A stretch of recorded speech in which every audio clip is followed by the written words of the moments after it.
آیت نمبر 108 108، قل تو کہہ دے، ہادہ یہ، سبیلی میرا راستہ ہے، سبیل راستہ یا میرا، تو کہہ دے یہ میرا راستہ ہے. ہادہ یہ مؤنث ہے، مذکر کیا ہوتا ہے؟ ہادہ. اس سے پتہ چلا کہ سبیل کیا ہے؟ مؤنث ہے.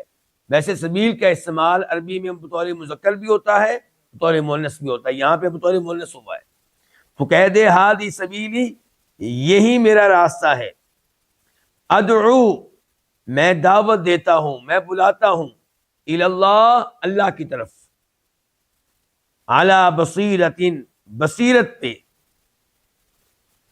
انا میں، ومن اور جس نے، اتبع پیروی کی، نہ میری،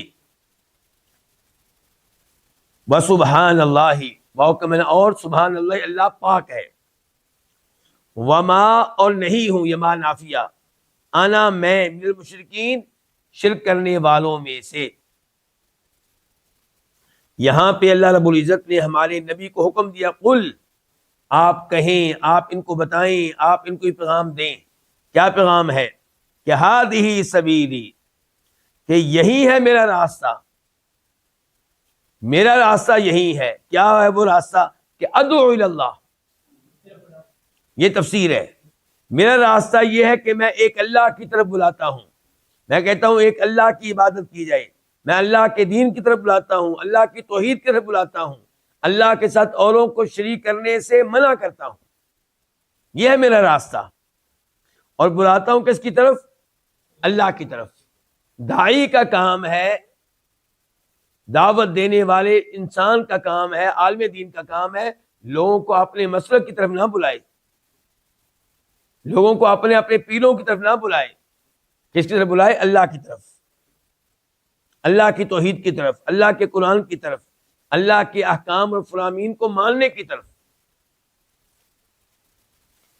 اعلی بصیرۃ، اس کا تعلق ہے ادعو سے، یعنی کہ میں اللہ کی طرف بلاتا ہوں، اعلی بصیرۃ، اس حال میں کہ میں بصیرت پہ ہوں.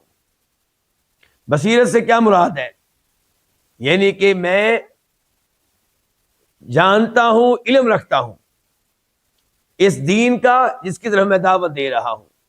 میں لا علمی میں دعوت نہیں دے رہا، میں گمراہی پہ رہتے ہوئے دعوت نہیں دے رہا، میں بصیرت پہ رہتے ہوئے دعوت دے رہا ہوں. میں اچھی طرح سمجھتا ہوں اس دین کو اور اس دعوت کو جو میں دے رہا ہوں. تو اعلی بصیرۃ انا، اس حال میں کہ میں بصیرت پہ ہوں، ومن اتبعنی، اور جس نے میری پیروی کی وہ بھی بصیرت پہ ہے. تو اس سے پتہ چلا کہ آپ جس دین کی دعوت دے رہے ہیں اس کے بارے میں پہلے علم لے لیں. بغیر علم کے دعوت و تبلیغ کا کام کرنا خطرناک ہے. اگر آپ کے پاس علم نہیں ہے تو پھر لوگوں کو اتنی بات بتائیں جتنی آپ کو معلوم ہے، اس سے زیادہ نہ بتائیں. ومن اتبعنی کسے مراد کیا؟ جس نے میری پیروی کی، یعنی کہ جو میرے اوپر ایمان لایا، جس نے میرا کلمہ پڑھا ہوا ہے، وہ بھی اللہ کی طرف بلاتا ہے اور وہ بھی بصیرت پہ رہتے ہوئے بلاتا ہے. وسبحان اللہ، اللہ تعالیٰ پاک ہے. کس سے؟ ان کے شرک سے، جس شرک کا پیچھے تذکرہ ہوا ہے، اس شرک سے اللہ تعالیٰ پاک ہے. وما انا من المشرکین، اور میں کھل کے اعلان کرتا ہوں کہ میں اللہ کی طرف دعوت دیتا ہوں اور میں شرک کرنے والوں میں سے نہیں ہوں. تو اس سے عبرت حاصل کرنی چاہیے مجھے اور آپ کو. صرف توحید کی دعوت دینا، نماز پڑھنے کی دعوت دینا، حج کرنے کی دعوت دینا کافی نہیں ہے، ساتھ واضح طور پہ شرک سے بھی منع کریں. یہ بھی بتائیں کہ شیخ عبد القادر جیلانی رحمہ اللہ کے نام پہ بکرا ذبح کرنا شرک ہے. یہ بھی بتائیں کہ قبر والوں کو سجدہ کرنا شرک ہے. یہ مثالیں دیں. اور یہ بھی بتائیں کہ کچھ شرک، کوئی شرک اکبر ہوتا ہے، کوئی شرک اصغر ہے. تو غیر اللہ کی قسم نہیں اٹھانی. قسم جب اٹھانی اللہ کی اٹھانی، ماں کی قسم نہیں اٹھانی، اللہ کے نبی کی قسم نہیں اٹھانی علیہ الصلوۃ والسلام. اور ایسے ہی تعویذ ڈالنا، جبکہ اس تعویذ میں قرآن کریم وغیرہ نہ ہو تو وہ شرک ہے.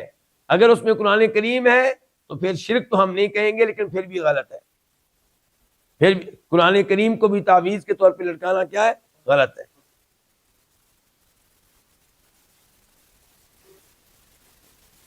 تو یہ ہے آپ کا راستہ. پھر آپ کا جو راستہ اس میں دو چیزیں آئی ہیں. نمبر ایک اللہ کی طرف دعوت دینا، نمبر دو یہ اعلان کرنا کہ میں شرک کرنے والا نہیں ہوں، اور اللہ کی طرف دعوت دینا بصیرت پہ رہتے ہوئے.